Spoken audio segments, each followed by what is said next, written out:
Ako ang inyong Lolo Pael at ito ang aking kwento. Sige na po, Tay. Kahit pagkain lang po namin ni Kuya ngayong araw. Maghapon na po kasi kaming hindi kumakain dahil inako po ng mga tambay yung perang kinita namin sa pangangalakal eh. Sinubukan na rin po namin magingi sa mga kapitbahay pero hindi po nila kami binigyan eh. Ang kulit mo naman bata ka. Paulit-ulit ko na nga sinabi na wala akong may bibigay sa iyo eh. Ngayon lang kami humingi ng tulong sa inyo.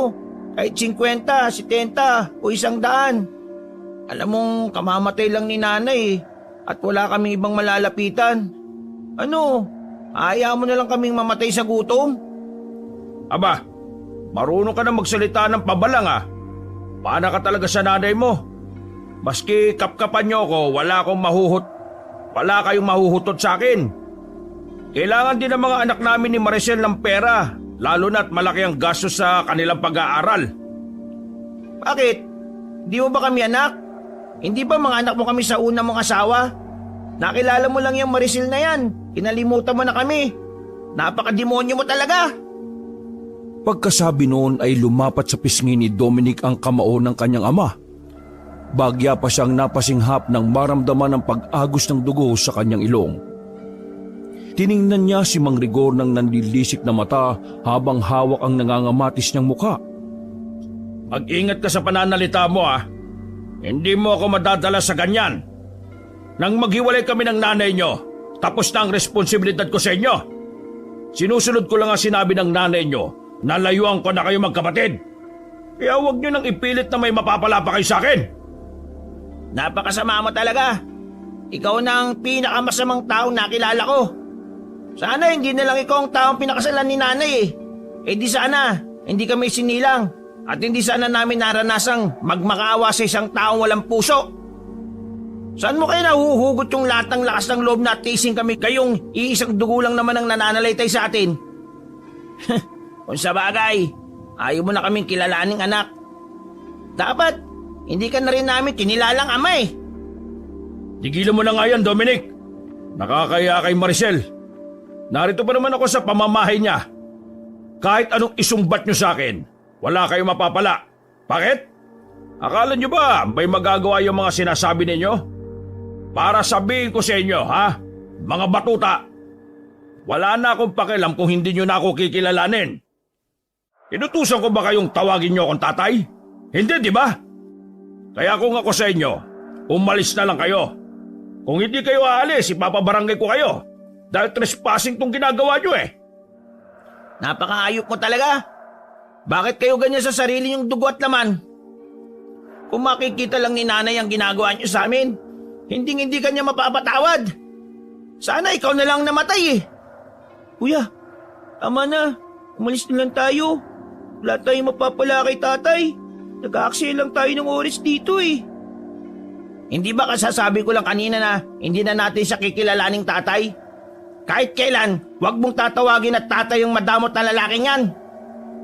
Ito na ang uling araw na makikita mo kami. Dahil ipinapangako ko na hindi na kami magpapakita sa'yo. Hindi na namin kailangan ng tulong na isang taong katulad mo. Hindi pa nakontento si Dominic sa mga masasakit na salitang binitiwan niya. At sa isang iglap ay mabilis niyang iniangat ang kamao at malakas na sinuntok ang mukha ng kanyang kaharap. Ang lakas ng suntok ay nag-iwan ng marka sa pisngi nito. At halos hindi na ito makatingin kay Dominic dahil sa sakit. Sa gitna ng nag-aapoy na galit, umalis na ang magkapatid. Bit-bit ang matinding sama ng loob. Sabi ko naman sa iyo, Tonton eh. Huwag na tayong pumunta sa lalaking yon. Dahil wala tayong mapapala sa kanya. Matagal na niya tayong kinalimutan. Simula na magkaroon siya ng bagong pamilya. Tingnan mo tuloy nangyari ngayon. Sa halip na uuwi tayong busog ng sikmura, sama lang ng loob ang ating napala. Kuya, hindi mangyayari ang lahat ng ito kung hindi namatay si nanay. Bakit ba kasi ang aga niyang kinuha ng langit sa atin eh? Dapat hindi namatay si nanay eh. Kaya nga, nahirapan tayong mabuhay simula na mawala siya eh. Siya ang tumayong nanay at tatay natin simula nung mga bata pa tayo. Pero wala na tayong magagawa. Nagkasakit si nanay at tuluyan ang sumuko ang katawan niya. Pero kuya, aminin mo man o hindi pa tayo handa sa pagkawala niya. Parehas tayong wala pang masyadong alam sa buhay eh. Kakayanin kaya natin ito, kuya? Oo, kakayanin natin to, Tonton. Hindi pwedeng hindi. Saka, ayaw ni nanay nang nakikitang nalulungkot tayo. Kaya dapat magpakatatag tayong dalawa. Saka, nangako ko sa kanya na aalagaan kita at hindi pababayaan. Kaya gagawin ko ang lahat para maprotektahan ka. Ako din, kuya. Gagawin ko rin ang lahat para sa'yo. Hindi naman dahil ako ang bunso, ay ako lang ang iintindihin. Siyempre, tutulungan kita, kuya. Magtutulungan tayo. Ang magandang samahan ng magkapatid na Dominic at Tonton ay naging pundasyon ng kanilang tagumpay sa buhay.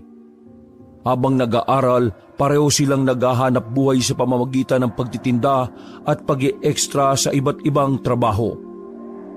Nang makapagtapos ng high school si Dominic, nagdesisyon siyang magtrabaho muna sa isang pabrika imbis na mag-aral sa kolehiyo. Pinatigil niya si Tonton sa pagtatrabaho at sinuportahan ang pag-aaral nito sa kolehiyo. Isang araw, ipinasyal ni Dominic si Tonton sa parke dahil kaarawan nito. Habang naglalakad sila, nakasalubong nila ang mga dating kaklase ni Dominic. Nilait siya ng mga ito at minaliit dahil tumigil sa pag-aaral. Sinubukan ni Tonton na ipagtanggol ang kanyang kuya, ngunit pinigilan siya ni Dominic. Sa halip na makipagtalo, hinila niya si Tonton palayo sa mga ito at nagpatuloy sila sa kanilang paglalakad. Kuya, hindi na tama ang ginagawa nila. Minamalit ka nila dahil lang sa tumigil ka sa pag-aaral. Bakit ayaw mong ipagtanggol ang sarili mo? Huwag mo na silang intindihin. Hindi tamang patulan ang mga kagaya nila, no? Hindi naman nila naiintindihan ang pinagdaanan natin eh. Kahit pa, hayaan mo na lang ba na apakapakan ka lang ng mga ibang tao? Dahil sa hindi ka nag-aral, gaganunin ka nila? Mabuti ka nga eh. Kumikita ka na ng pera mula sa pinaghirapan mo. Eh sila ba? Wala. Panahingi lang sa mga magulang nila ng baon. Tapos, kumakapanlait sa ibang tao. Akala mo kung sino. Hayaan mo na lang sila. Alam mo kuya, ayoko nang ginaganito ka ng ibang tao eh. Bumalik ka na lang kaya sa pag-aaral. Alam kong nakakaramdam ka rin ng inggit sa kanila. Dahil nag-aaral sila at ayokong nahihirapan ka dahil sa akin. Huwag mo na ako masyadong intindihin. Pwede naman ako magtrabaho kahit nag-aaral eh. Kung noong high school nga, kinaya ko, ngayon pa kaya, di ba? Sos, huwag mo na masyadong isipin yun. Saka ayoko magtrabaho ka habang nag-aaral. Ang hirap ng pinag-aaralan yun, no? Baka pag nagtrabaho ka, hindi ka gaano makapag-focus. Maapektuhan pa yung grado mo. Alam kong hindi mo yung gusto mangyari. Eh paano ka kuya? Mabigat din sa dibdib ko na nahihirapan ka dahil sa akin. Okay lang ako. Pinalaki akong matatag ni nanay. Alam mo yun, saka responsibilidad ko ito sa iyo bilang panganay. Huwag ka mag-alala, Tonton. Magiging maayos din ang lahat. Sa ngayon, ang intindihin mo na lang muna ay ang pag-aaral mo. Malinaw ba? Hindi ito mangyayari kung hindi tayo pinabayaan ni tatay eh. Tonton, sabi ko naman sa'yo, hindi ba? Huwag ka nang maghangad ng kahit na ano sa taong yun. Dahil may iba na siyang pamilya. Masasaktan ka lang kapag palagi mo yung iniisip eh. Eh totoo naman kasi kuya eh. Pinabayaan tayo ni tatay. Tuluyan na niya tayong kinalimutan eh. Huwag ka mag-alala. Kahit na pinabayaan tayo ng lalaking yon, magsisikap na lang tayo para mapatunayan natin sa kanya na kinaya natin kahit wala siya. Hindi na tumutol pa si Tonton sa huling sinabi ng kanyang kuya. Sa halip ay maluwag na niya itong tinanggap sa kanyang dibdib. Kagaya ng sinabi ni Dominic, ay kinaya nilang magkapatid kahit na pinabayaan sila ng kanilang ama. Makalipas ang ilang taon ay nakapagtapos na rin si Tonton sa pag-aaral. Sa araw ng kanyang pagtatapos ay hindi pumasok si Dominic sa trabaho para mapanood ang pag-akyat niya sa entablado. Pagkatapos ng seremonya ay tumungo ang magkapatid sa puntod ng kanilang ina upang ikwento rito ang tagumpay na nakamit ni Tonton ng araw na yon. Nay, nakapagtapos na po ako. Natupad na po ang matagal na ninyong pinapangarap para sa akin. Konting panahon na lang at magiging isa na akong ganap na abogado. Sayang lang at wala kayo dito. Hindi niyo man lang ako nakitang suot ang aking toga. Kung nandito lang kayo, sigurado ako na proud kayo sa akin.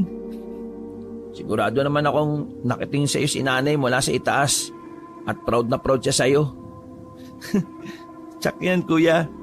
Na-imagine ko si nanay na nagpariband ng buhok at naglagay ng makapal na makeup dahil espesyal na araw ito ng anak niya.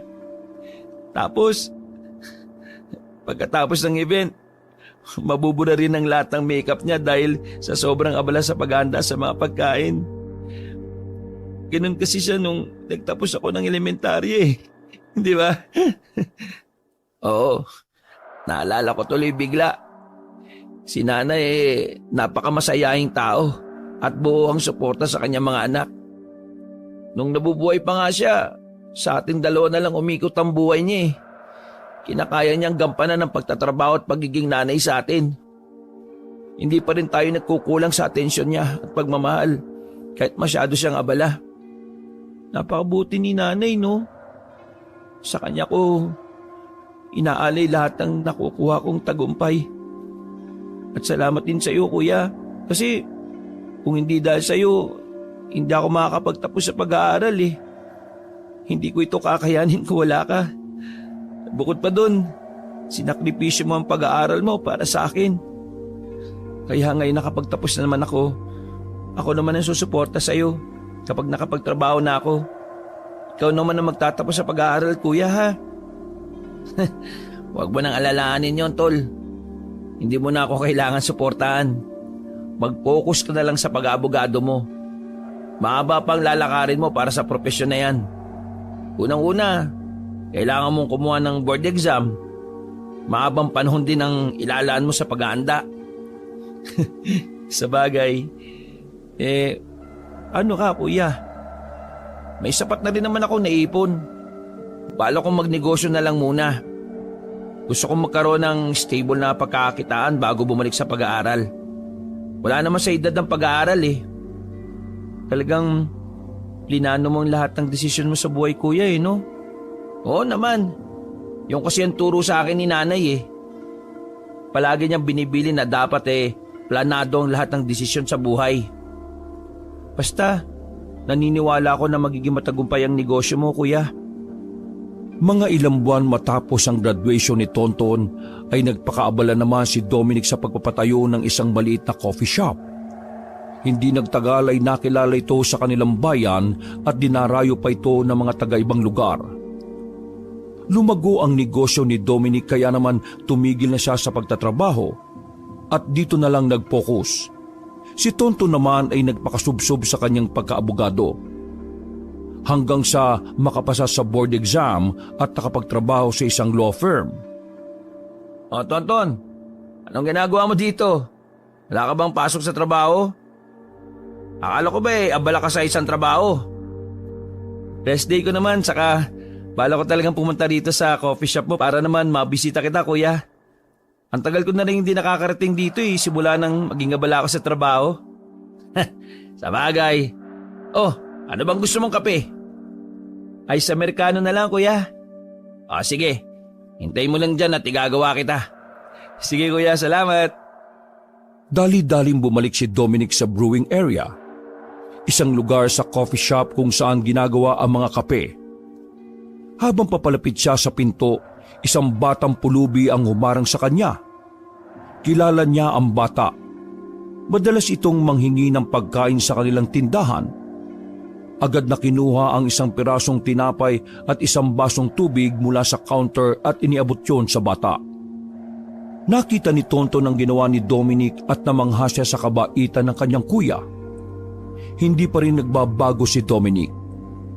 Mula pagkabata ay kilala na ito sa pagiging mapagbigay at mabuting tao. Naalala ni Tonton ng isang pangyayari noong high school pa lang ito. Hindi nakakuha ng pagsusulit ang kanyang kuya dahil tinulungan niya ang isang batang lalaking nasagasaan sa kalsada. Sa halip na pumasok sa eskwelahan, dinala niya ang bata sa ospital. Matagal na yon, pero sariwa pa rin sa isip ni Tonton ang pangyayaring yon. Para kay Tonton, si Dominic ang superhero ng buhay niya. Bukod sa ito na ang tumatayong magulang sa kanya, may tuturing niya ring bayani ang kuya niya dahil sa pagiging matulungin sa ibang tao. Napapangiti na lang siya habang naiisip yon. Ilang sandali lang ay bumalik na si Dominic. Dala ang isang iced americano at isang pirasong cake. Bigla namang bumalik sa kasalukuyan si Tonton mula sa paglalakbay ng kanyang isip. Kuya, sino yung batang yun? Siya lang siya sa batang palaboy sa kalsada. Naawa kasi ako sa batang yun eh. Patay na ang nanay niya kaya walang ibang nag-aasikaso sa kanya. Ang tatay niya naman may iba ng pamilya. Wala naman siyang ibang kamag-anak dito kaya walang kumupkup sa kanya. Nagpapagala-gala na lang siya at kung saan-saan humihingi ng pagkain. Ang saklap naman pala ng sinapit ng batang yun. Kaparehas lang ng naging buhay natin noon no? Pero mas malala ang nangyari sa kanya.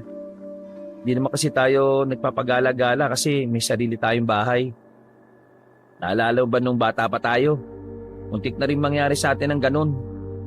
Ipinagbili kasi ni Tita Ines yung bahay natin nang wala tayong kaalam-alam. Mabuti na lang at nabawi natin. Sa awa na rin ng Diyos, binigyan tayo ng trabaho ni Caro Dolfo kaya kahit papaano nabuhay tayo. Pero sa edad niya na 6 na taon, masyado pang bata para magtrabaho. Kaya yun, binibigyan ko na lang siya ng pagkain sa tuwing pumupunta siya rito. Naranasan niyang abandonahin siya ng tatay niya katulad natin. Kaya ayoko siyang pagdamutan. Alam mo kuya, ayoko na maalala yun. Napakasakit para sa akin na abandonahin ng sariling ama. Ewan ko ba? Hindi ko maintindihan kung paano yun nasisikmura ng isang magulang sa kanyang anak Kaya mo na, kapag tayo ang naging magulang, bumawi na lang tayo. Huwag natin gagawin sa mga magiging anak natin yung ginawa nila. Oo, tama ka kuya. Siguro, ang swerte na mapapangasawa mo, saka magiging anak mo, ano? Talaga, swerte sila sa akin. Bata pa lang ako, alam ko na ang kalakaran sa buhay Kaya pag nagkapamilya ako o nagkaanak, talagang hindi ko tatakbuhan. Magkasawa ka na kaya kuya? Sa tamang edad ka na rin naman Ay nako, hindi pa sa ngayon no. Marami pa akong plano. Ikaw talagang bata ka. Napapasarap na tuloy ako sa kwentuhan Oo nga kuya. Sige na, bumalik ka na sa trabaho at natambakan na kayo ng maraming customer Hindi na yan kaya ng mga tao mo. Sinundan ng tingin ni Tonton ng kanyang kuya habang papalayo ito sa kanya. Naisip niya na maswerte ang mapapangasawa ni Dominic. Lalo na ang magiging anak nito. Sa tingin niya, hindi ito ang tipo ng tao na tatakbuhan ng responsibilidad. Hindi katulad ng ginawa ng kanilang ama. Isang araw, pag-uwi ni Tonton sa kanilang bahay, naabutan niya ang kanyang kuya na may kausap na babae sa sala. Ayaw niyang abalahin ng dalawa sa kanilang pag-uusap kaya dumiretso na lang siya sa kwarto. Dahil sa kuryosidad, naisipan pa rin niyang silipin ang dalawa. Malapit lang naman ang kanyang kwarto sa sala kaya tanaw niya pa rin ang mga ito. Napansin niya na parang naging emosyonal ang babae. Pagkatapos, may inabot na sobre si Dominic. Maya-maya pa'y umalis na ang babae at naiwan ang kanyang kuya. Dali-dali siyang lumabas ng kwarto para tanungin ng kapatid kung ano ang sadya ng babae. Kuya, sino yun? Ha? Wala yun. Huwag mo na masyadong intindihin yun. Parang ngayon ko lang yata siya nakita. Isa lang siya sa mga taong humingi ng tulong sa akin. Kaya pala. Mabuti pa, magpahinga ka na lang. Alam kong pagod ka na sa trabaho dahil sa bigat ng kaso na hinahawakan mo ngayon. Sige kuya, pero bago ako bumalik sa kwarto, gusto ko lang ding ipaalala sa iyo na mag-iingat ka sa mga tao ha. Baka mamaya abusuin ka nila dahil palagi mo silang tinutulungan. Oo, Tonton. Naintindihan ko. Alam ko kung anong limitasyon ko sa pagtulong. O sige na, magpahinga ka na. Sige kuya. Bumalik na agad si Tonton sa kanyang kwarto at hindi na niya masyadong binigyan ng pansin ang paghingi ng tulong ng babae kay Dominic. Ngunit isang araw, bigla na lang siyang pinuntahan ng babaeng yun sa kanyang trabaho. Ano pong sadya nila? Natatandaan mo ba ako? Ako yung babaeng pumunta sa bahay ninyo ng isang araw. Opo, natatandaan ko po kayo. Pero paano niyo po nalaman na dito ako nagtatrabaho? Sa internet, matagal pa na kasing kilala ang kuya mo. Kaya may paraan ako para malaman kung sino ang mga taong malapit sa kanya. Bunso kanya kapatid, diba? Opo, pero ano bang kailangan niyo kay kuya? Ikaw na lang ang pag-asa ko. Nagbabaka sakali akong makikinig sa iyo ang kuya mo. Ha? Saan naman po? Mukhang hindi mo alam. Hindi pa pala niya nasasabi sa iyo. Ang alin po? May dapat ba akong malaman? Itanong mo na lang sa kuya mo. Hayaan ko na lang siya ang magsabi sa iyo. Kung malaman mo man, pakiusapan mo siya na pumunta sa tirahan ko dahil may mga tao na gusto siyang makita. Alam na niya kung sino yon. Teka. Naguguluhan ako eh. Pwede bang ikaw na magpaliwanag sa akin? Makulit akong tao pero inirerespeto ko ang kuya mo na sa pagkakataong siya dapat na magsabi sa ibang tao, lalo na sa iyo. Kaya pakiusap, kung may oras ka, makipag-usap ka ng masinsinan sa kapatid mo. At sa kanya ka nalang magtanong.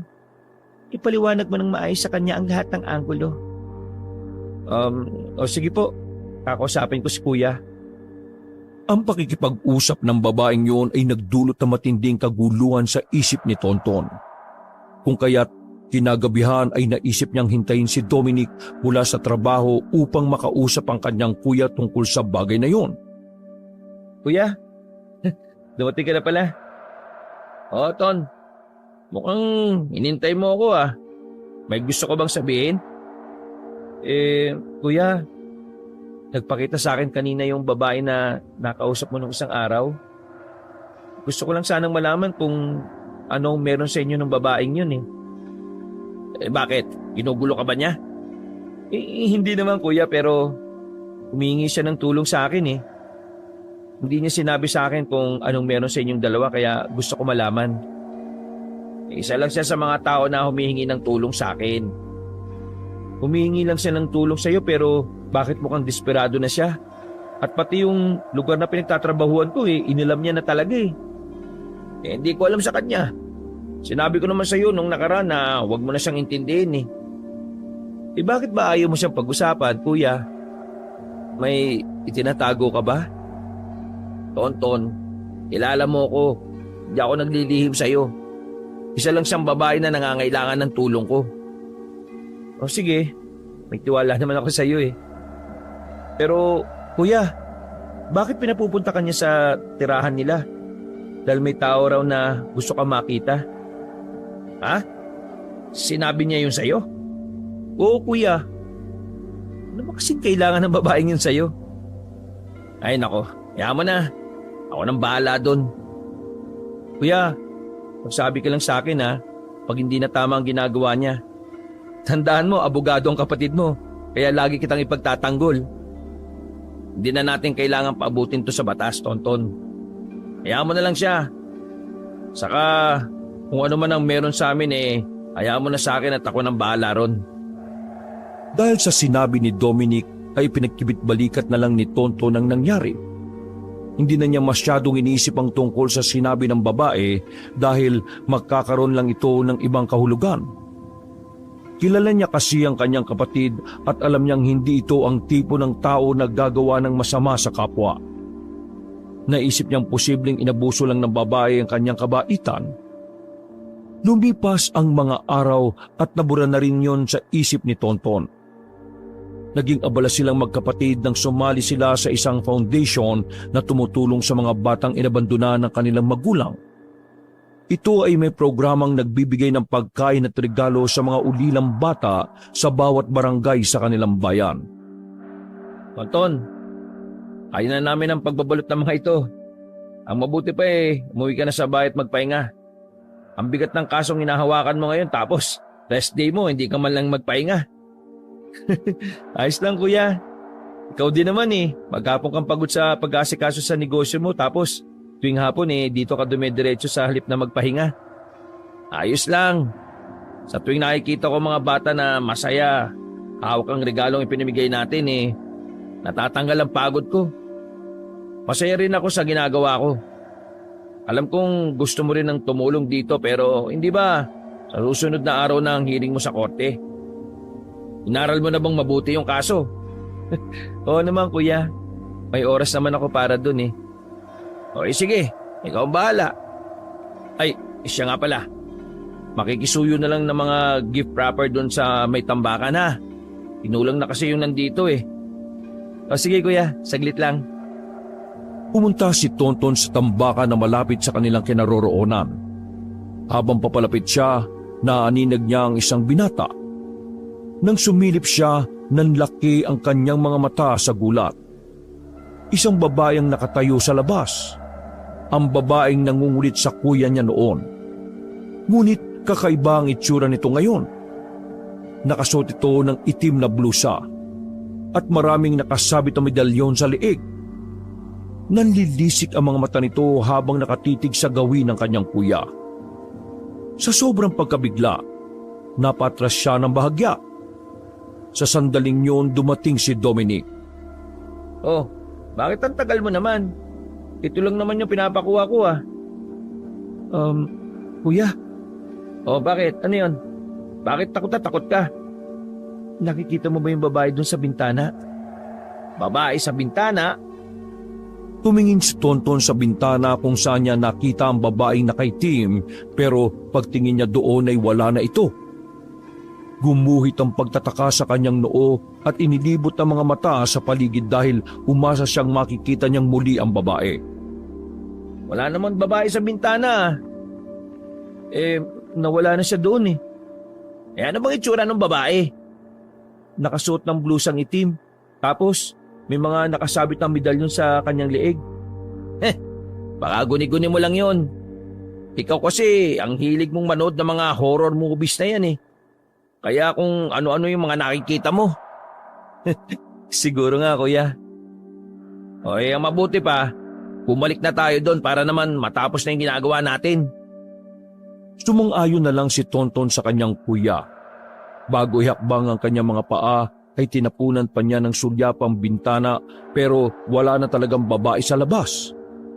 Samantala, pagkatapos niyang magbalot ng regalo ay nagsimula na ang programa. Maraming mga batang pumunta doon para makikain at makatanggap ng regalo. Isa sa napiling maging tagapagsalita ay si Dominic. Maluha-luha ang mata ni Tonton habang tinitingnan ng kanyang kapatid sa pag-akyat sa entablado. Hanggang sa magsalita na ito sa unahan. Magandang araw mga bata! Masaya ba tayo sa pagkain at mga regalo? Yan! Pinapakilala ko nga pala sa inyo ang aking sarili. Tawagin niyo na lang ako na Kuya Dominic. May mas nakababata akong kapatid na isang abogado. Siya si Kuya Tonton. Yung gwapong nakaputi na nasa gilid. Ayun siya Ngumiti naman si Tonton nang magsilingunan ang mga bata sa kanya. Si Kuya Dominic at Kuya Tonton na hindi na iba sa inyo mga bata. Dahil kami ay ulila na rin sa aming mga magulang. Pero alam niyo ba na kahit na ganon, masaya pa rin kaming dalawa dahil palagi kaming nagtutulungan sa lahat ng bagay. Habang nagsasalita si Dominic sa entablado, nahuli ng tingin ni Tonton ng isang babaeng nakatayo sa unahan. Nakatuon ang paningin nito sa kanyang kuya. At may kakaibang kislap sa mga mata nito na tila ba nag-aapoy sa galit. Napatigil si Tonton sa pagmamasid at hindi niya maiwasang makaramdam ng kaba. Nang makita niyang nagsisimulang maglakad palayo ang babae, Agad siyang tumayo at sinundan ito. Sa kanyang pagmamadali, naabutan niya ang babae sa labas ng bulwagan. Ikaw yung babaeng nangungulit nun kay kuya. Anong ginagawa mo dito? Pagbabayaran ng kuya mo ang kasalanan niya. Kasalanan? Anong ginawa kasalanan ni kuya? Napakalaki ng kasalanan ginawa sa akin ng kuya mo. Hinding-hindi ko yung mapapatawad. Teka, hindi kita maintindihan eh. Bakit ganyan kang magsalita tungkol sa kuya ko? Malalaman mo rin balang araw. Mararanasan mo rin ang pagdurusa dahil sa mga maling bagay na ginawa ng iyong kapatid. Ano ba pinagsasabi mo? Di wala nga kayong kaugnayan ni kuya eh. Isa ka lang sa mga taong humihingi ng tulong sa kanya. At kung kailangan mo ng pera, sabihin mo na lang. At hindi yung kung ano-anong masasamang banta yung sinasabi mo sa kanya. Higit pa sa pera ang kailangan ko sa kapatid mo. Mag-ingat ka sa pananalita mo, iho. At baka idamay kita sa sumpa. Pagkasabi noon ay umalis na ang babae. Naiwan si Tonton na naguguluhan sa mga sinabi niya. Parang may tumutusok sa kanyang dibdib. Ngunit ipinagkibit balikat na lang niya ang lahat at bumalik sa loob ng bulwagan. Nandun pa rin ang kanyang kuya sa entablado. Masaya itong nagkukwento sa mga bata. Habang pinagmamasdan niya ang kanyang kapatid na masayang nakikipaglaro sa mga batang tagapakinig, hindi niya maiwasang makaramdam ng awa. Parang may mabigat na pakiramdam na bumabalot sa kanya at hindi niya maalis sa isip ang mga sinabi ng babae. Natatakot siya na baka may masamang mangyari sa kanyang kuya. Matapos ang programa ay nagpasya silang umuwi. Sumakay sila sa kotse ni Dominic at si Tonton ang nagmaneho. Habang nasa biyahe, hindi mapakali si Tonton. Tahimik lang siya at halos hindi siya makatingin sa daan. Ang mga sinabi ng babae ay paulit-ulit na naglalaro sa kanyang isipan. Pakiramdam niya ay may masamang mangyayari at hindi niya alam kung paano ito maiiwasan. Tonton, ayos ka lang ba? Kanina ka pa wala sa sarili ah. Hoy Ton, pinakakausap kita, naririnig mo ba ako? Ha? Oo, kuya, ano nga ulit yung sabi mo? Tinatanong kita kung ayos ka lang. Kanina ka pa kasi dyan mukhang balisa at nananahimik eh. May sakit ka ba? Ha? Wala. Wala kuya. Sigurado ka ba dyan? Tonton, magsabi ka nga sa akin. Alam kong hindi ka okay eh. Kasi kuya.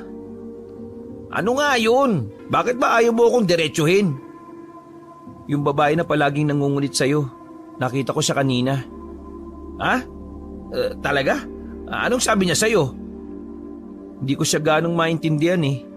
Pero base sa mga sinasabi niya, mukhang napakalaki ng galit niya. Kuya, tapatin mo nga ako. Wala ka ba talagang kaugnayan sa babaeng yon? Ha? Wala. Ano lang, palagi siyang nangingi sa akin ng pera tapos nagagalit siya kapag hindi ko binibigyan. Wala na akong ibang kaugnayan sa kanya. Sabi niya kasi sa akin, hindi lang daw pera ang habol niya sa'yo eh. Sus, palabas niya lang yon. Nagalit siya sa akin kasi hindi ko na siya binigyan nung nakaraan. Alam mo naman, malaki ang pagkakagastusan ko kasi magpapatayo ako ng branch ng coffee shop, di ba? Doon sa kabilang bayan. Kaya hindi na ako basta-basta makakapaglabas ng pera. Grabe naman kasi. Bakit sa lahat ng tao, ikaw ang paborito niyang hingan? Wala ba siyang asawa o mga kamag-anak? Hayaan mo na kasi, may mga ganun talagang tao. Kapag binigyan mo ng isang beses, palagi nang manghihingi sa'yo. Pero, ikaw nang may sabi na hindi mo naman siya kakilala, hindi ba? Saan niya nakukuha yung lakas ng loob na palaging manghingi sa'yo? Ewan ko nga rin eh. Palagi na lang siyang lumalapit sa akin para manghingi. Matagal na panahon na rin yun. Habang patuloy na nagsasalita si Dominic, biglang nanigas si Tonto nang makita niya sa salamin ng sasakyan ang babaeng nakaitim na nakausap niya kanina. Nakatayo ito sa gilid ng kalsada, nakatingin sa direksyon ng kanyang kuya. at tila nag-aapoy ang mga mata nito sa galit. Nanlamig ang mga kamay ni Tonton at parabang may kuryenteng dumaloy sa kanyang katawan. Nahihirapan siyang magmaneho at nagsimula ng mga talang kanyang mga kamay. Hindi niya namalaya na papalapit na pala sila sa isang intersection at muntikan na niyang maibangga ang sasakyan nila nang hindi niya mapigilan ang pagliko. Sa sobrang pagkabigla, hindi niya napansin ang isang itim na pusa na tumawid sa daan at nasagasaan nila ito. Tingnan mo nga naman ang nangyari sa'yo, Tonton, no? Sisirain mo pa itong kotse ko eh. Pasensya na, kuya. Agad na lumabas ng sasakyan si Dominic upang tingnan ang nasagasaang pusa. Lumapit siya sa hayop at nakita niyang warak ang tiyan nito at nagkalat ang mga laman loob sa kalsada.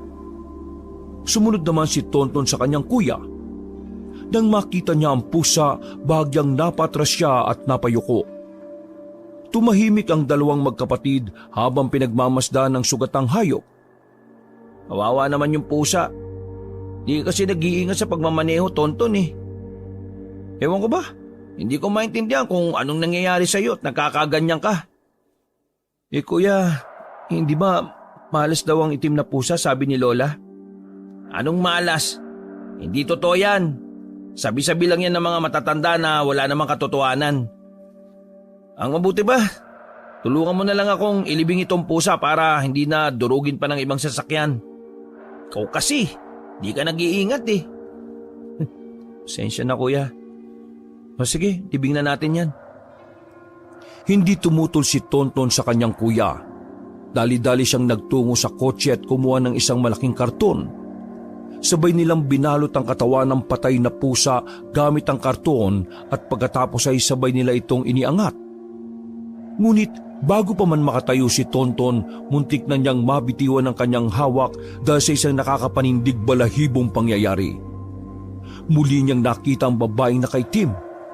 Nanlilisik ang mga mata nito at biglang ngumiti ng nakakatakot na ngiti sa kanya. Sa sobrang gulat, napatras si Tonton at halos matumba. Uy! Tonton, ano ka ba? Ayusin mo yung pagkakarga. Ha? Oo, kuya. Pasensya ka na. Magsabi ka nga ng totoo. Ano ba nangyayari sa'yo at kanina kapag ganyan? Kasi kuya.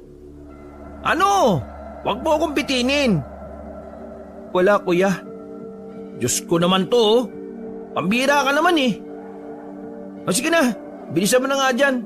At na makaalis na tayo dito sa gitna ng kalsada. Hindi na sumagot si Tonton sa kanyang kuya at nag-focus na lamang sa pagkarga ng patay na pusa. Tahimik silang naglakad. Naghahanap ng lugar na pwedeng paglibigan ito.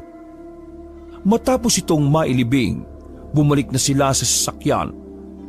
Ilang minuto lang ang biyahe at nakarating na rin sila sa kanilang bahay. Agad na humiga si Tonton sa kanyang kama. Ang katawan niya ay nanghihina dahil sa pagod. Ilang sandali lang, nakatulog na siya. Ngunit hindi nagtagal, nagising siya sa malakas na pagsigaw ni Dominic. Nagmamadali siyang tumayo at pumunta sa kwarto ng kanyang kuya. Naabutan niya itong hinihingal at basang-basa ng pawis. Kuya, anong nangyayari sa'yo? Yung paniginip ko, Tonton. Anong panaginip mo, kuya? May babaeng pumapatay sa akin. Hindi ko makita ang mukha eh. Dahil para siyang nakasuot ang itim na blusa tapos pinalilibutan ako ng maraming ahas at alakdan sa aking buong katawan.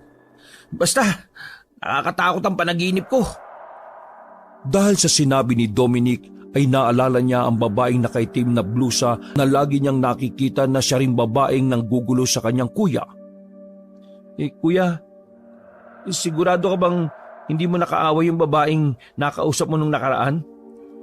Ano ka ba, Tonton? Hindi ko siya kaaway.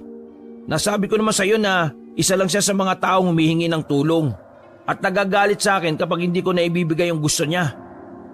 Bakit mo naman nasabing kaaway ko yung babaeng yun? Kasi sabi mo, babaeng pumatay sa iyo sa panaginip. Hindi kaya masamang kahulugan yun? Hindi ba sabi nila, ang mga panaginip natin meron daw sinasabi tungkol sa atin? Hindi naman siguro, Tonton. Masyado ka maraming nalalaman tungkol sa ganyang bagay eh. Abogado ka pa naman. Kasi kuya, may kakaiba akong nararamdaman sa babaeng yun. Hindi kaya kinukulam ka niya? Iniisip mong nakulam ako? Hindi mangyayari yun, saka hindi totoong kulam. Huwag ka nga mag-isip ng ganyan. Alam mo, mabuti pa, bumalik ka na lang sa kwarto at matulog. Kuya, nung mamatay si nanay, tinalikuran tayo ni tatay. Tanging ikaw na lang ang meron ako. Hindi ko kakayanin pa kung may mangyayaring masama sa'yo. Tol, huwag kang mag-alala. Walang mangyayaring masama sa akin, okay? Sige na, bumalik ka na sa kwarto mo. Walang nagawa si Tonton kundi ang sumang-ayon sa kanyang kuya at tahimik na bumalik sa kanyang silid. Nangihina siyang humiga sa kama habang ang isip ay puno ng pag-aalala. Habang nakatitig siya sa kisame, paulit-ulit na sumasagi sa kanyang isipan ang imahe ng babaeng nakasuot ng itim na blusa. Ilang beses na niyang nakita ang babaeng yon at tila ba nagkakaroon na ng kakaibang kahulugan ang bawat pagpapakita nito. Hanggang sa isang araw, napansin niya ang mga pagbabago sa kanyang kuya na sobra niyang ipinagtaka. Kuya, kanina ka pa tulala dyan. Para akong nagsasalita sa hangin eh. Hindi mo man lang ako pinapansin. Ha?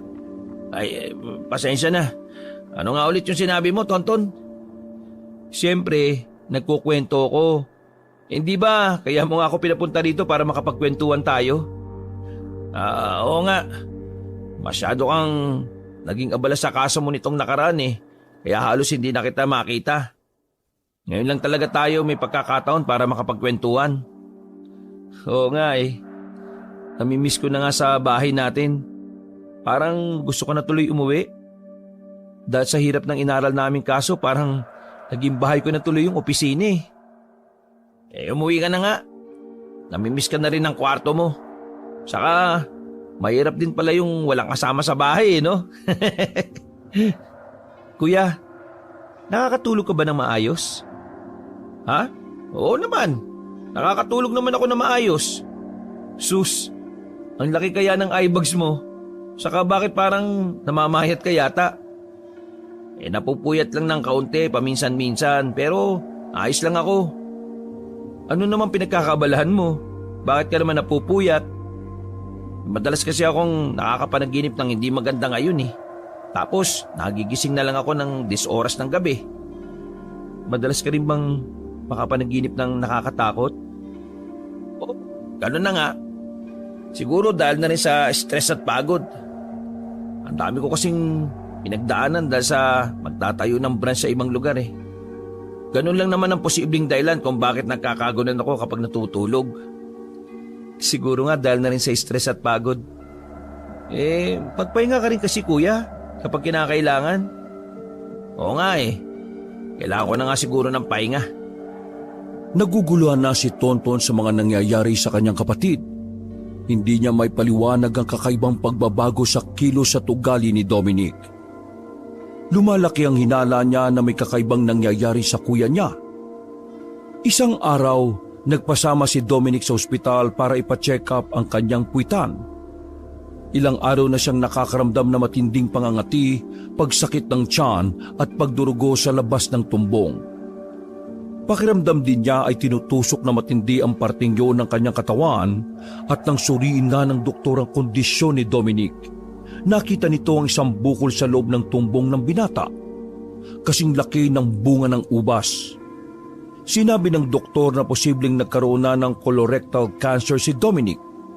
Ngunit hindi naman karaniwang mabilis ang paglaki ng bukol sa mga taong may ganitong uri ng sakit. Ang paglaki ng bukol sa tumbong ni Dominic ay biglaan at aktibo, kaya't kailangan pang pag-aralan ng doktor ang sakit ng binata. Kuya, napakaingat mo naman sa katawan. Paano yung nangyari sa iyo? Isa pa, wala naman lahing cancer ang pamilya natin ha. Hindi ko nga alam eh. Biglaan ko na lang naramdaman ng matinding pananakit ng tiyan tapos pagkalaoy, dinudugo na ako. Kumakain ka ba ng mga pagkain na mahirap tunawin? O di naman kaya nagpipigil ka sa pagdumi? Hindi. Mga ordinaryong pagkain lang ang kinakain ko. Lalo na itong nakaraan. Umiiwas na rin kasi ako sa karne dahil sa pagtaas ng presyon ko. Tsaka isa pa, alam mo naman na ang pagdumi ang ayaw na ayaw kong pigilan, di ba? Kung ganun, saan mo yan nakuha? Hindi ko alam, Tonton. Sobrang biglaan ng pagkakaroon ko ng kanser. Wala akong ideya kung saan ko ito nakuha Naguguluhan si Tonton. Hindi niya maintindihan kung bakit biglang nagkasakit si Dominic. Kahit ang doktor na nagche-check up sa kanya ay nagtataka rin. Sa mga sumunod na araw, nagsimulang tumubo ang mga bukol sa iba't ibang bahagi ng katawan nito. Unang lumitaw ang mga ito sa kanyang tagiliran at kalaunan ay kumalat na rin ito sa dibdib. Nagkaroon na rin si Dominic ng lagnat at lalo nang lumala ang kanyang panghihina at pagkapagod. Dahil sa patuloy na paglala ng kalagayan nito, napilitan si Tonton na ipasok siya sa ospital. Ngunit kahit ang mga gamot na inirereseta ng doktor ay hindi na epektibo, nagsimula nang magduda si Tonton na baka may ibang dahilan ng pagkakasakit ng kanyang kapatid. Isang araw, naisipan niyang puntahan ang isang kilalang albularyo na nakatira sa kabilang bayan. Kahit na hindi siya naniniwala sa mga ganoong bagay, ang kakaibang kalagayan ni Dominic ay nagdulot sa kanya ng matinding pag-aalala. Sa kanyang desperasyon, wala na siyang ibang maaasahan kundi ang albularyo. Magandang araw po. Magandang araw din sa iyo, iho. Ano bang sadya mo? Kayo po si Mang Isyong, hindi po ba? Isang magaling na albularyong sinasabi nila. Hindi naman magaling. May alam lang, iho. Ako nga, bakit? Ano bang yung ipapagamot? Marunong din po ba kayong mag-alis ng kulam o barang? Sa palagay ko po may gumagawa ng ganun sa kapatid ko Paano mo naman nasisiguro, iho? Nagkaroon po kasi siya ng mga bukol. Ilang araw na po siyang nasa ospital pero wala man lang pagbabago sa kanyang kondisyon. Sa tingin ko po hindi na rin po tumatalab ang mga gamot na nirereseta sa kanya ng doktor. Kasama mo ba yung kapatid? Hindi po Ang totoo po kasi niyan, hindi niya alam na nagpunta ako dito. Ay nako, mahirap yan. Hindi ko masasabing kinulam o binarang ang kapatid mo hanggat hindi ko nakikita ang kanyang kondisyon. Saka alam mo, ang mga taong nasa ilalim ng itim na mahika ay may mga nakikita o nararanasang kakaiba. Tanging kami lang ng kuya mo ang magkakaintindihan tungkol sa bagay na yon kaya kailangan ko siyang talagang makausap. Ang natatandaan ko po madalas po siyang nakakapanaginip ng nakakatakot tuwing gabi. At yun po ang dahilan kung bakit hindi siya makatulog. Pagkatapos po noon, mga ilang araw po nagpatingin na siya sa doktor dahil sa nararamdaman niyang matinding pananakit ng tiyan. Pagdurugo ng pitan, tapos sabi nga po ng doktor, cancer na sa tumbong Pero nang sumunod na araw po, tinubuan na rin siya ng bukol-bukol sa iba't ibang parte ng katawan niya. Kaya hindi na po namin alam kung ano ba talagang sakit ng kuya Ang iyong kuya ba may nakaaway o nakasamaan ng loob bago magyari yan? Ayaw po kasing sabihin sa akin ni kuya Pero bago po yon, may nakita akong babae na kausap ni kuya tapos parang naging emosyonal ang babae nung umalis siya. Bukod pa rito, ilang beses ko ring nakita yung babaeng ito na parang minamatsagan kami ni kuya. Baka yung babaeng yun ay may galit sa iyong kuya. Makukumbinsi mo ba ang kapatid mo na pumunta rito para matingnan ko at para na rin maalaman kung ano ba talaga ang nangyayari sa kanya? Hindi ko nga po alam Kasi hindi po naniniwala si kuya sa mga ganito Mang Isyong, baka po pwedeng kayo na lang ang pumunta kay kuya. Wala na po yung magagawa kung nandun na tayo. Nako, mahirap yan, iho. Baka kung gawin ko yung sinasabi mo na ako na lang ang pupunta sa kuya mo. Pero kung ayaw magpagamot ng taong hindi naniniwala sa aking kakayahan, ay alam mo ba na buhay kong tinataya ko sa panggagamot sa mga taong may ganyang kalagayan? Kaya ayoko masayang ang oras at lakas sa taong walang paniniwala. lalo na sa uri ng panggagamot na ginagawa ko. Dahil baka hindi rin tanggapin ng kanyang katawan ang bisa ng ritual. Po? Ganun po ba? Naaawa na po kasi ako sa kuya ko dahil sa mga nangyayari sa kanya. Kahit pa maawa ka, wala rin namang silbi yan kung hindi magpapagamot ng kuya mo sa ganito. Mabuti pa, subukan mo siyang kumbinsihin at ipaliwanag na posibleng kulam o barang yung nangyayari sa kanya. At kapag napapayag mo siya, saka ka bumalik sa akin at paghahandaan ko na ang ritual na gagawin ko para sa kapatid mo. Mang Isyong, wala po ba kayong gamot dyan na pwedeng gawing alternatibo? Para po kahit papaano maging maayos ang kanya kalagayan. Yung pong pwede niyang inumin kahit pansamantala lang ang talab. Babayaran ko po kayo kahit na magkano. Nako iho, walang ganon. Ang kapatid mo ay kailangan dumaan sa isang ritual. Saka kung meron man akong gamot dito, hindi rin tatalab sa kanya kung hindi siya naniniwala sa mga ganitong bagay. Kailangan makumbinsin mo muna ang iyong kapatid. Sige po, Mang Isyong. Kukumbinsihin ko po si kuya. Babalik na lang po ako dito kapag napapayag ko na siya. Sige po, maraming salamat po . Walang anuman iho. Sige na, lumakad ka na at baka abutan ka pa ng dilim. Sige o, Manong Isyong. Aalis na po ako. Pagkatapos magpaalam, naglakad na si Tonton patungo sa kanyang sasakyan. Malakas ang loob niyang babalik sa ospital upang kumbinsihin si Dominic. Habang nagmamaneho, bigla niyang nakita ang babaeng nakaitim na blusa sa may gilid ng daan. Kaya naman agad niyang inapakan ng preno at itinigil ang sasakyan. Mabilis siyang bumaba at nagmamadaling lumapit sa babae. Ngunit tila ba naglaho ito sa hangin dahil biglang nawala. Sinubukan pang habulin ni Tonton ang babae ngunit masyadong malayo na ito. Napailing na lamang siya at bumalik sa kanyang sasakyan. Amang hinala ko. Siya ang may kagagawa ng mga nangyayari kay kuya. Kaya lagi ko siyang nakikita dahil minamanmanan niya kami magkapatid . Bakit kaya niya ito ginagawa? Ano bang kasalanan ni kuya sa kanya? Bagamat nagnanais pa siyang makausap ang babae, naisip ni Tonton na hindi niya na ito mahahanap pa. Sa halip, nagpasya na siyang bumalik sa ospital kung saan nakakonfine ang kanyang kuya. Buo na ang desisyon niya na kumbinsihin si Dominic na magpagamot sa albularyo. Sa palagay niya, hindi na magagamot ng mga doktor ang karamdaman ng kanyang kuya. Nang makarating siya sa ospital, nakita niyang gising pa si Dominic at katatapos lang pala nitong kumain. Napatingin siya at lumapit sa kama ng kanyang kapatid. Kuya, kumusta ang pakiramdam mo ngayon? Eto, masakit pa rin ang mga bukol sa katawan ko. Parang hindi na tumatalab yung mga gamot na binibigay sa akin ng doktor . Ilang tableta nang nainom ko ngayong araw. At kanina lang tinurukan ako ng nurse ng gamot na pampabalik ng lakas. Pero wala man lang umepekto . Malala na siguro itong sakit ko kaya hindi na magamot. Kuya, ano kaya kung magpagamot ka na sa albularyo? Ha? Gusto mo kong ipagamot sa albularyo?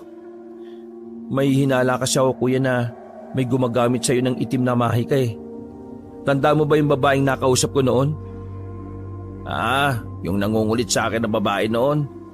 Oo naman, natatandaan ko pa siya pero hindi naman siguro ako gagawa ng masama ng babaeng yun kasi hindi pa nga siya nakikinabang sa akin ng todo-todo . Sigurado ka ba kuya? Kung wala siyang masamang ginawa sa'yo, bakit madalas ko siyang nakikita na nagmamanman sa atin? Pwede ba? Huwag kang maniwala sa mga ganyang bagay. Saka, huwag kang maniwala sa mga albularyo.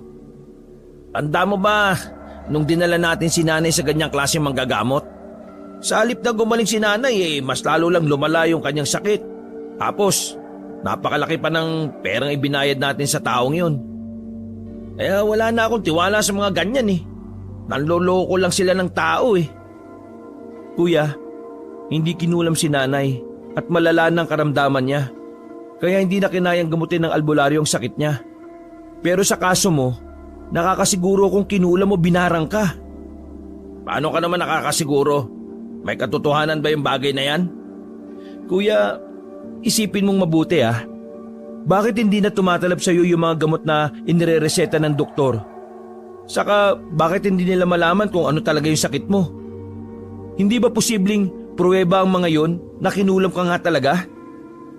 Hayaan mo. Magpapalipas pa ako ng ilang araw sa ospital na ito dahil nagpalaboratory ulit ako kanina. At umaasa ako na malalaman na nila ang sakit ko sa pagkakataong ito. Kapag hindi pa rin nila nakuha, lilipat na tayo sa ibang ospital. Ganun lang yung kasimple. Kesa naman ibintang mo sa mga bagay na hindi naman totoo nangyayari sa akin. Sa tingin mo ba, makakatulong yon? Tandaan mo sa kamay ng mga albularyo namatay si Inay.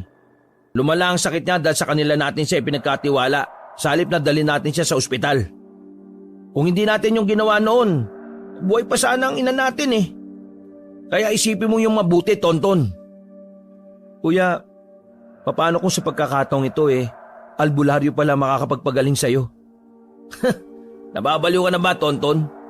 Paulit-ulit na lang ako sa pagpapaliwanag sa'yo pero parang hindi ka nakakaintindi. Huwag ka na mag-aksaya ng oras sa mga ganyang bagay. Kasi kuya, gusto kong gumaling ka eh. Nahihirapan na rin ako sa tuwing nahihirapan ka. At ayoko mamatay ka sa ganitong paraan. Kaya kahit taliwas sa akin ang maniwala sa mga albularyo dahil sa nangyari kay nanay, paniniwalahin ko na lang ang sarili ko. Handa akong subukan ng iba't ibang bagay para sa iyo, kuya. Kahit na maubos ang lahat ng pera na meron ako o kahit na ibuwis ang sarili kong buhay. Ikaw ang nakasama ko simula pagkabata eh. At ikaw rin ang dahilan kung bakit nakamit ko ang pangarap ko sa buhay. Kaya kuya, hindi ko kayang pabayaan ka. Sana naman tulungan mo rin ang iyong sarili oh. Kung hindi gumana dito sa ospital, bakit hindi mo subukan ng albularyo? Di ba? Bakit ba ayaw mo makinig sa bunso mong kapatid? Pasensya ka na. Kung sa tingin mo hindi kita pinakikinggan. Katawan ko lang ang mahina at may sakit, pero hindi ang utak ko. Nakakapag-isip pa rin ako na maayos. At alam ko pa rin kung ano ang tama. Tol, ipaubaya mo na sa akin ang pagdidesisyon sa mga ganitong bagay. Naniniwala akong gagaling ako sa tulong ng mga doktor at ng panalangin. Ganon ka rin sana. Kailangan mo rin maniwala kagaya ng paniniwala ko.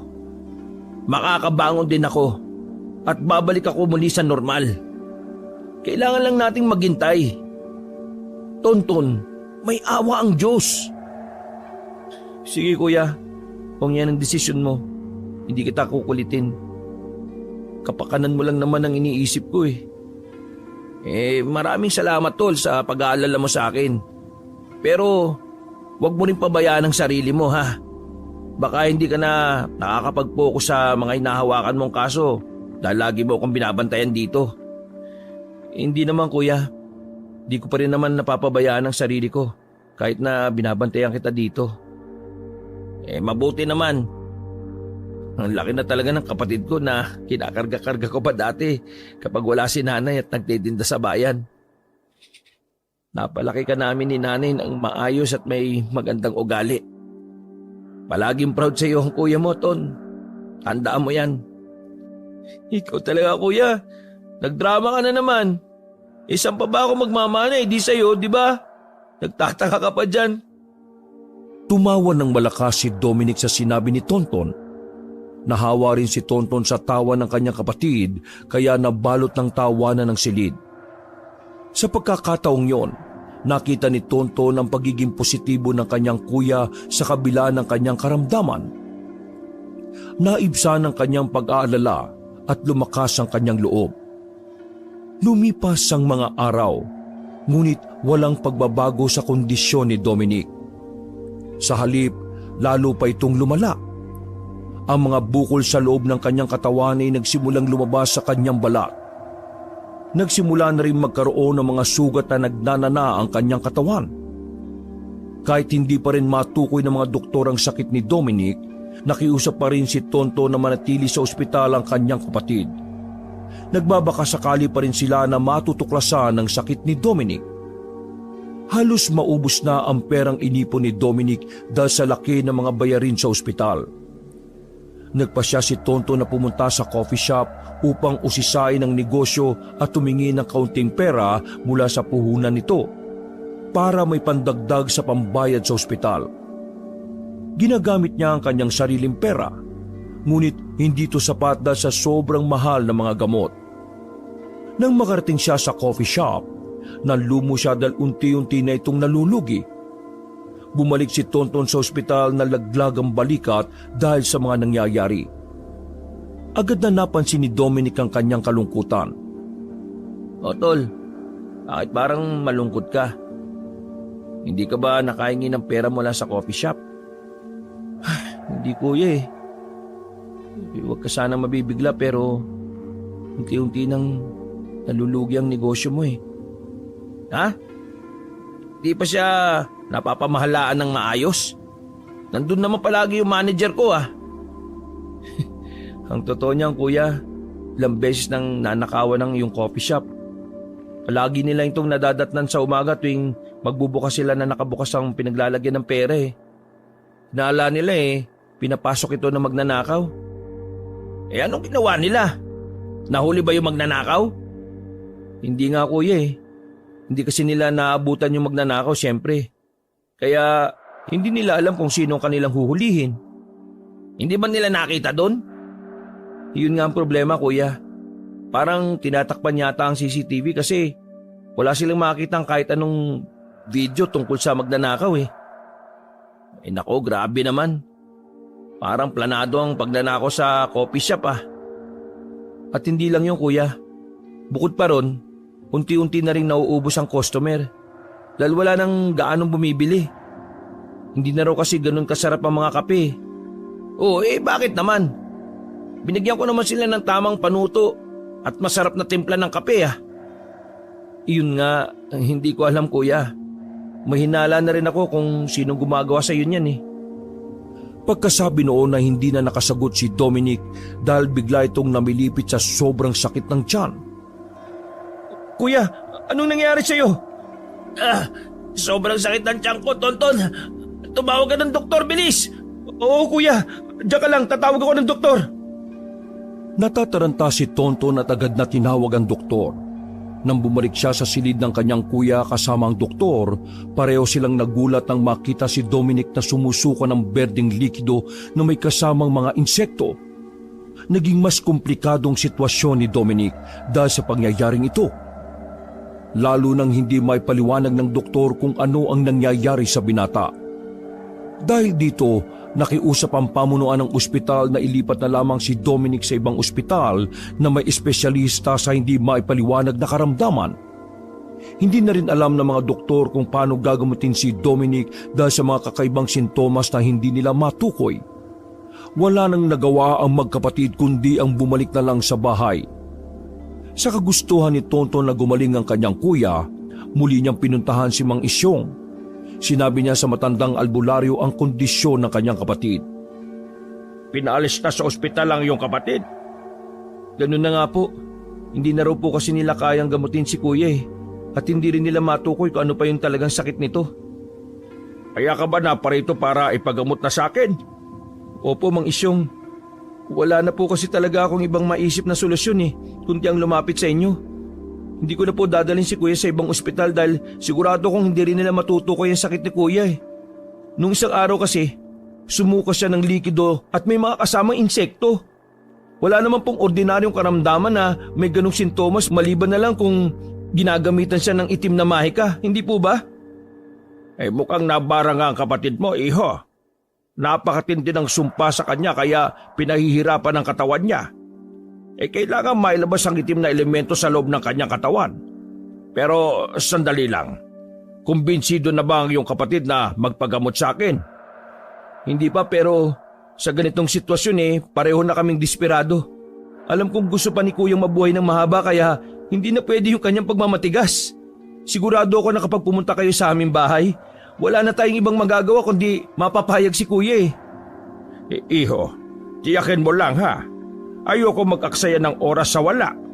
kapag pumunta ako sa bahay ninyo, dapat siguradong magpapagamot ang iyong kapatid.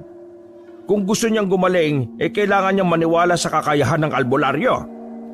Pumapayag na po kayo Mang Isyong na gamutin si Kuya? Ano pa bang magagawa ko? Nasa bingit na ng kamatayan ng kapatid mo. Hindi kakayanin ng aking konsensya na may isang taong malagutan ng hininga dahil sa aking pagmamatigas. Naku, maraming salamat po Mang Isyong. Sigurado po ako na mapapagaling niyo po siya. Nakahinga ng maluwag si Tonton nang mapapayag niya si Mang Isyong. Parang nabunutan siya ng tinik sa dibdib. Nang araw na rin na yon ay isinama niya ang matandang albularyo sa kanilang bahay. Nang makarating sila, naabutan nila si Dominic sa kanyang kwarto. Napakasama na ng itsura ng kanyang kapatid. Butot balat na ito. Maraming bukol na nagnanana sa katawan. At hinang-hina na. Nagulat si Dominic nang makita si Tonton na may kasamang matanda. Kuya, si Mang Isyong nga pala. Siya ang manggagamot sa iyo ngayon. Hindi ba sinabi ko na kuya? Si Mang Isyong na lang ang natitira natin pag-asa para gumaling ka. Maniwala ka sa kanya. Magaling siyang albularyo. Maalis niya ang iyong karamdaman. Iho, kung wala kang paniniwala sa mga tulad namin na manggagamot, ay hindi kita pipilitin. Pero wala namang mawawala kung susubukan mo. Gawin mo ito para sa kapatid mo dahil siya ang nagpapakahirap na humanap ng paraan para gumaling ka. Kuya, umayag ka nang gawin to sa'yo. Tama si Manong eh. Wala namang mawawala kung susubukan natin, di ba? Malay mo, tumalab sa'yo. Kaya sige na kuya, magpagamot ka na. Nakakaya rin kay Manong dahil nabala ko pa siya. Mukhang desperado na rin naman ako na gagaling pa ako sa karamdaman na ito eh. Kaya sige, magpapagamot na ako. At sana tumalab sa akin ng ritual. Kasi tama ka, Ton. Ano nga bang klaseng sakit yung sumusuka ako ng insekto? Kaya kakaiba talaga ito. Nakahinga ng maluwag si Tonton dahil sa sinabi ng kanyang kuya. Tila ba nawala ang kung anong tinik na nakatusok sa dibdib niya na mga oras na yon dahil sa pagpayag nito. Lumapit naman si Mang Isyong kay Dominic at pinulsuhan ng binata. Sabi ng iyong kapatid madalas ka raw nakakapanaginip ng masama bago ito mangyari sa iyo. Maaari mo bang ikwento kung ano ang nakita mo sa iyong panaginip? Opo, ang nakita ko isang babae na nakasuot ng itim na blusa. Tapos, madalas din po akong nakakita ng mga ahas at alakdan na nasa panaginip ko. Pumapalibot po sila sa katawan ko Tapos, sinisip-sip nila yung dugo ko. Anong oras ka na nanaginip ng masama, iho? Hindi ko lang alam ang eksaktong oras pero tingin ko paghating gabi na. Di kaya 3:00 sa madaling araw. Nagigising na lang po ako mula sa nakakatakot na panaginip na takot ako at panay ang kabog ng dibdib ko. Sa oras na yan, malakas ang kapangyarihan ng itim na mahika. Kaya sa ganyang oras sila nagsasagawa ng ritual. Oh, ganun po ba? Sinabi rin ng kapatid mo na bago ka tubuan ng mga bukol sa katawan, naramdaman mo na parang tinutusok ang parting tinubuan ng bukol, tama ba? Ganun na nga po. Sa totoo lang po lahat ng parte ng katawan ko na tinubuan ng bukol, nakakaramdam ako na parang tinutusok bago tubuan ng nagnanaan ng bukol Bukod pa ron, wala ka namang ibang nararamdaman sa katawan mo? Nakakaranas po ako ng depresyon. Nawalan ng gana sa lahat ng bagay saka madalas na sumasakit ang ulo ko. Sa gabi rin madalas ako nakakarinig ng mga boses na hindi ko alam kung saan ang gagaling Ang isa sa pinahihina ng itim na mahika ay ang iyong utak at isipan. Para mabilis kang tablan kaya ka nakakaranas ng depresyon at pananakit ng ulo. Bukod pa rito, nakakaramdam ka ba na parang may ibang bagay na pumapasok sa katawan mo? Opo, lalo na po yung nakaraan. Sumuka po ako ng itim na likido at may kasamang mga insekto.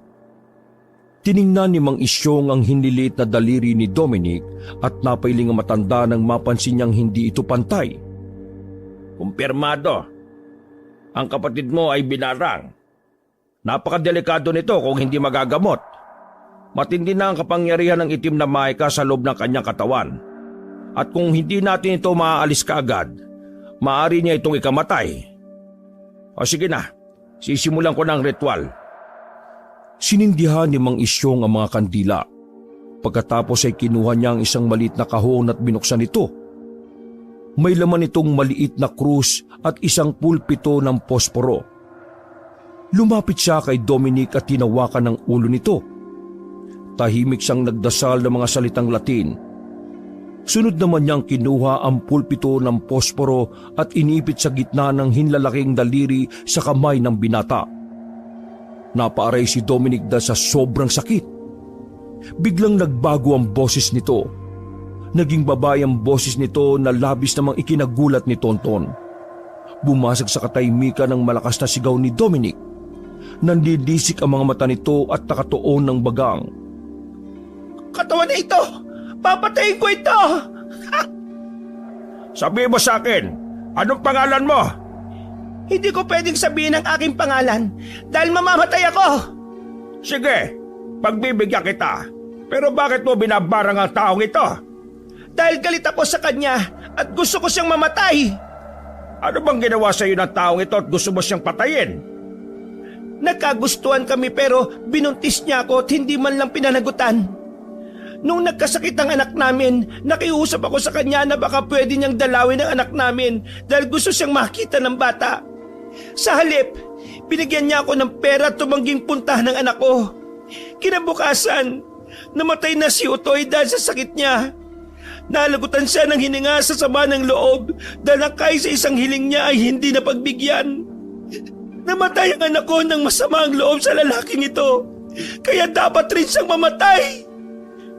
Kuya, nagawa mo yun? Bakit hindi ko alam? Bakit hindi niya man lang sinabi sa akin? Matindi ang paglulumo ni Tonton dahil sa mga nalaman. Hindi niya akalain na nagawa yun ng kanyang kapatid, samantalang galit ito sa kanilang ama dahil sa pag-abandona sa kanila. Samantala, ipinagpatuloy naman ni Mang Isyong ang ritual. Naiintindihan ko matindi ang galit mo sa taong ito dahil sa ginawa niya sa iyo. Pero alam mo ba na pwede mo rin itong ikamatay? Hindi tama ang ginawa mong pagganti. Ang bagay na ito ay hindi kailangang idaan sa itim na mahika dahil pwede nyo naman itong pag-usapan. Tutulungan naming maunawaan ng taong ito ang mga nagawa niyang pagkakamali pero pakiusap. Itigil mo na ang pambabarang. Kapag hindi mo yan tinigil ako ang iyong makakalaban. Gagawin ko ang lahat para patayin ka sa sarili mong orasyon. Pagkasabi noon ay humangin ng malakas at namatay ang apoy ng mga kandilang sinindihan ni Mang Isyong. Mas lalong diniinan ng matanda ang hawak na hinlalaki ni Dominic na dahilan para masaktan ito lalo. Sa pagkakataong yon ay nagsimula ng magdasal ng salitang Latin ng matanda. Habang tumatagal ang dasal ay lalo namang lumalakas ang sigaw at haluyhoy ng mambabarang sa katawan ni Dominic.